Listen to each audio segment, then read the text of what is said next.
पुण्यात्मा, आप परमात्मा पे विश्वास रखना। संत साधु कभी किसी का बुरा नहीं सोचते, ना करते और ना ही सोचना चाहिए। परमात्मा से कोई चीज छुपी नहीं है। यदि हम भगवान से डरने वाले हैं और हम परमात्मा कबीर जी को परमात्मा मानते हैं तो भगवान भगवान वाले काम किया करता है। आपने बहुत शांति रखनी पड़ेगी। मेरी आत्मा गदगद कर दी बच्चों, तुमने साधुता दिखाई।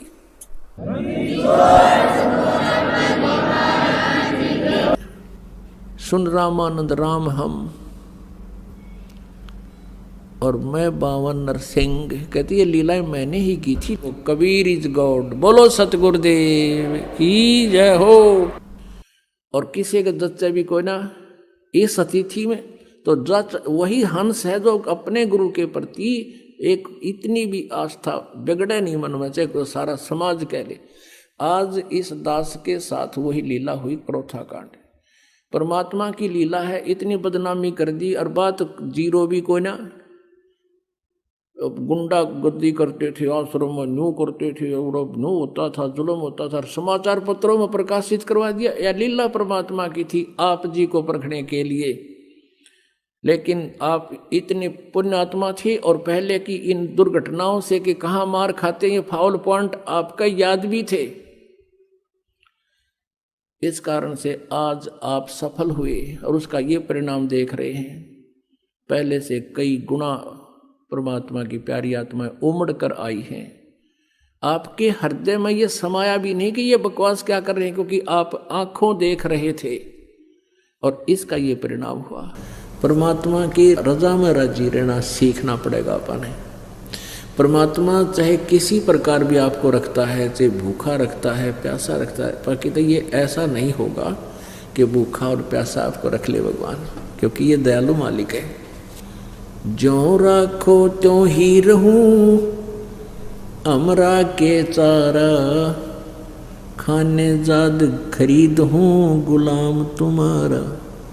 परमात्मा की रजा में राजी रहना सीखना पड़ेगा अपने।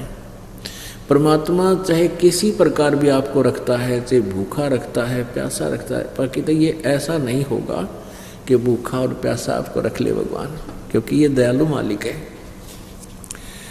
उसके बच्चे जो सही भक्ति पर लग रहे हैं वो भूखे प्यासे नहीं रह सकते हैं। उनके परमात्मा को नींद नहीं आओ। फिर भी परमात्मा हमें याद दिलाना चाहते हैं। हम डिमांड करते हैं कोई बहुत बड़ी किसी वस्तु की, छोटी वस्तु की, और वो हमें नहीं मिल पा रही है। हम भक्ति साधना भी कर रहे हैं तो अनजान व्यक्ति जिनको ज्ञान नहीं है वो अपनी सारी भक्ति का, सारे माइंड का जो ना जोर, सारी टेंशन इससे बात पर ला देखे भगवान यो हो, ये लगा देता है, ये हो जा, मुझे ये वस्तु मिल जा, नौकरी मिल जाए या कोई और वस्तु मिल जाए। तो सुख प्राप्ति के लिए संत सुखी मन जीती हो। यदि हम किसी वस्तु को पाने का प्रयत्न कर रहे हैं और नहीं मिल रही है तो ये सोचना चाहिए इसमें कोई हमारी भलाई है। परमात्मा जो करता है वो सही करता है। ये बातें हृदय में समानी पड़ेंगी, ये फार्मूले अपनाने पड़ेंगे इस इक्वेशन को सोल्व करने के लिए कि परमात्मा जो करता है वो गलत नहीं करता। ठीक है, हमने अनजानों ने चाहे कति गलत लगता हो, क्योंकि हम जीव हैं। एक भक्त ने कथा सुनाई, वैसे भी ये कई जगह लिखा हुआ सर पुस्तकों में, कि एक राजा था और राजा का मंत्री, राजा और राजा का मंत्री ये दोनों ही पहले धार्मिक लोग होते ही थे। और वो एक स्वाभाविक बात है, जो उच्च पोस्ट प्राप्त होते हैं, राजा होते हैं, ये पिछले जन्मों के भक्ति साधना से ही होते हैं। इनके अंदर भगवान का थोड़ा बहुत डर बना ही रहता है। तो राजा को इतना विश्वास नहीं था प्रभु पे, लेकिन मंत्री जी को, मुख्य जो उसका मंत्री था, महामंत्री, उसको बहुत विश्वास था परमात्मा की एक एक वाणी पे। एक दिन राजा अपने खड्ग की, अपनी तलवार की धार चेक कर रहा था, किसी से बातें कर रहा था और महामंत्री वहां खड़ा था। और उस महामंत्री से अन्य मंत्री जो थे वो बहुत चिढ़ते थे कि राजा इसको महत्व बहुत देता है। आगे पीछे से राजा के कान भी भरते थे कि ये महामंत्री आपका अच्छा नहीं है, ये आपका जो है हितैषी नहीं है, हमने इसके बारे में ऐसा सुना। लेकिन राजा नहीं मानता था, क्योंकि राजा ये मानता था कि धार्मिक आदमी है, भगत आदमी है, गलत नहीं हो सकता, ये ईर्ष्यावश बोल रहे हैं। तो एक दिन वो मंत्री अन्य और महामंत्री और राजा खड़े थे और तलवार की धार को ऐसे वैसे हाथ लाकर यूं चेक करते हैं। राजा का बातों में ध्यान हो गया और वो धार तलवार की इतनी तेज होती है, उंगली कट गई राजा की। और राजा ने कहा, मर गया मैं तो, भाई नाश हो गया। तो महामंत्री ने कहा कि बहुत अच्छा हुआ। अब राजा की तो 100 पे सुई गई कि देख निकम्मा आदमी, मेरी उंगली कट गिरी, उन्होंने कहा है बहुत अच्छा हुआ। तो उसके फिर वह बात भी खटक गई कि ये मंत्री ठीक क्या करते कि ये दुश्मन है मेरी उंगली कटी, ये खुशी मना रहा है, उन्होंने कहा बहुत अच्छा हुआ। राजा ने कहा कि इसको जेल में डाल दो, वो कैद में डाल दिया। 5-6 महीने के बाद राजा की वह कटी हुई उंगली का पीड़ा बंद होगी, बाकी वो टूंड सा न्योका न्यू रह गया, वो ठीक हो गया जितना था, वह कट की जरूर इतनी, वो घाव भर गया उसका कटने के बाद। अब फिर उसने कुबद भाई के जंगल में शिकार करने जाते हैं और महामंत्री वो चापलूस चुन लिया जो उस भगत की निंदा करा करता, महामंत्री की जो कैद में डाल दी, वो चुन लिया महामंत्री। और सैर शिकार खेलने जंगल में चले गए, रास्ता भूल गए, जंगल में बिचुल गए, वहाँ फंस गए, दिशा भूल गए। तो उस जंगली लोगों का कोई त्योहार था और उनके पुरोहित ने कह रखा था भी आज देवी के नर बलि चढ़ानी है, नर मनुष्य को काट के इसके चरणों में उसका खून मुंह के लगाना है, यानी बलि आदमी की बलि करनी है इसको, इन बकरे और जोटियाँ की नहीं, तब ज़्यादा खुश होगी।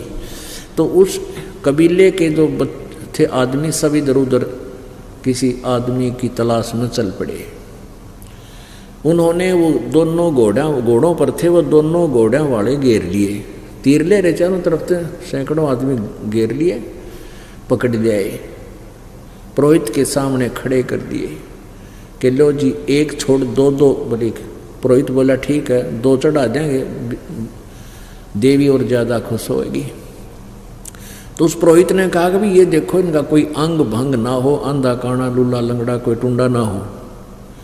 उनकी फिर निरीक्षण किया गया तो हाथ आगे कराए तो एक राजा की जो व्यक्ति की उंगली कटी हुई थी, पुरोहित को बताया गया। पुरोहित बोला भाई ये नहीं चलेगा, इसको छोड़ दो। और राजा तो छोड़ दिया और चापलू चढ़ा दिया। वो महामंत्री जो सेकंड बनाया था साहब, उसकी काट के गर्दन और कर दिया फारिग। अब राजा की तो जान बची, लाखों पाए, डाकों डाक घर आए। घर आकर उसने रास्ते में 100 बार शुक्र मनाया कि उस दिन महामंत्री सही कह रहा था भगत जी, अरे आंगली कटी तो बहुत अच्छा गया, ओए होए ये तो उंगली ना कट रही होती तो जान गई थी मेरी। अब उसने सबसे पहले आते ही उस महामंत्री को जो कैद कर रखा था उसको कैद मुक्त किया, बरी कराया।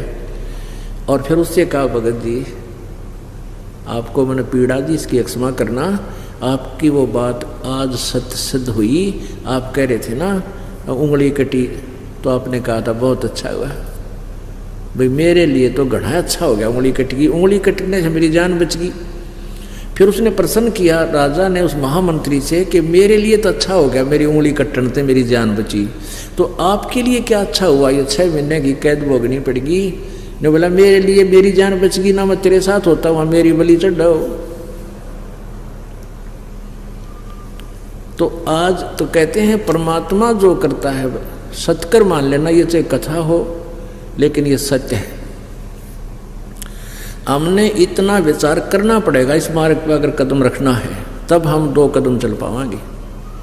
नहीं तो काल के इतने झंझट हैं, पता नहीं के डिमांड, छोटे मोटे कष्ट आ भी जाएंगे। कहते हैं संत शरण में आने से आई टले बला, और जय माथे में सूली होवा काटे में टल जा। यानी भाग्य में जब सूली यानी मृत्यु हो तो काटे में टल जा।